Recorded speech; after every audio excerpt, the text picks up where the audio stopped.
Estrogen is a really powerful anti-inflammatory. As we enter our perimenopausal, menopausal years, we experience a drop in estrogen and we lose our body's natural anti-inflammatory ability.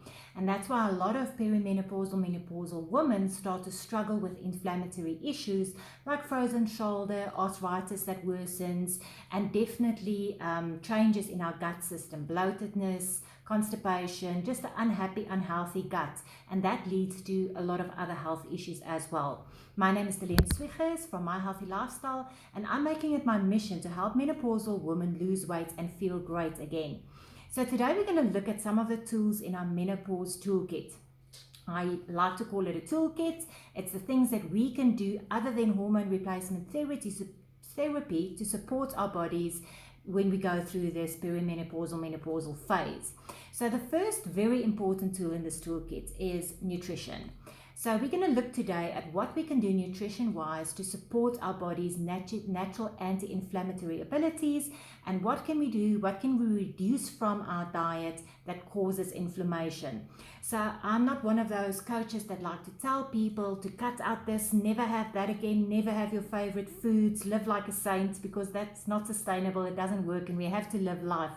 But if we understand that there is a food that's not good for us, it's working against our body, it's not helping us, it's not serving us, wouldn't it make sense to reduce that food, almost limit it if we can, but really reduce it to the bare minimum? So let's look at some of those pro-inflammatory foods, foods that cause inflammation. So one of them, and I think you suspect this already, is wheat, refined wheat. So bread, refined pastas, cakes, pastries, biscuits, rusks, those kind of things that are made from processed wheat. Those are really pro-inflammatory. Then we also get our artificial sugars, artificial sweetness, artificial colorants, dyes, artificial additives, all the things that are not from nature that can also cause inflammation in our body. Then there is the oils, the trans fats, the man-made fats, the things that are again not from nature, and even some of them that are from nature, like vegetable oils, canola oil, corn oil. Those type of oils can also increase our inflammation levels. Then just look at my list: processed foods, prepackaged foods, things that come in a bottle or a package or is processed meats, deli meats with high levels of nitrates, smoked meats, those kind of things. So I know the list sounds long and you're going like, what can I eat? So I always believe when I tell people to eliminate something or reduce something, I need to give you alternatives. For instance, if I tell you not to eat bread, not to have your sandwich for lunch, what are you going to have for lunch? So we need to come up with alternatives. So I'm going to put a link in the comments below, and that's a list of pro-inflammatory, anti-inflammatory foods. So what I'd suggest you do is take the list of pro-inflammatory foods, print it out, look at it, and pick 2 or 3, and decide for 2 weeks you're going to eliminate those 2 or 3 foods and see if it makes a difference to your gut health, your feeling of bloatedness, your energy levels, your joints. See if it makes a difference. Also look at the list of anti-inflammatory foods. There's lots of things like herbs, like ginger, like turmeric, that we can just add into our normal cooking. Maybe just concentrate and put an intention out there to add more of those. There's lots of foods like broccoli that we know is good for us, we should have more of.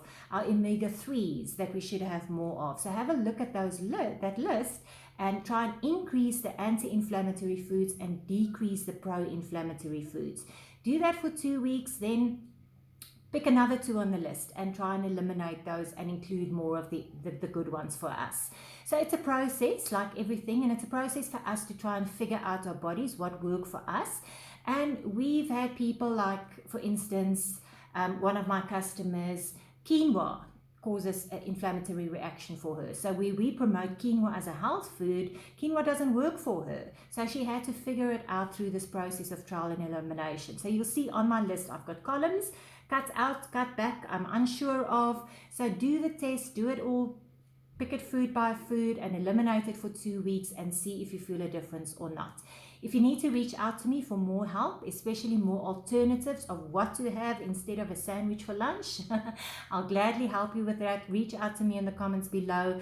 We can book a free wellness evaluation, and I can really help you to understand better what's going on in your body and how you can support your body's natural healing ability. So I all believe our bodies have this natural healing ability. Our bodies have amazing abilities that if we support it, we can do so much for our health and for our feeling of well-being. So please reach out to me, download the guide, book a wellness evaluation with me, and let's see how we can help you.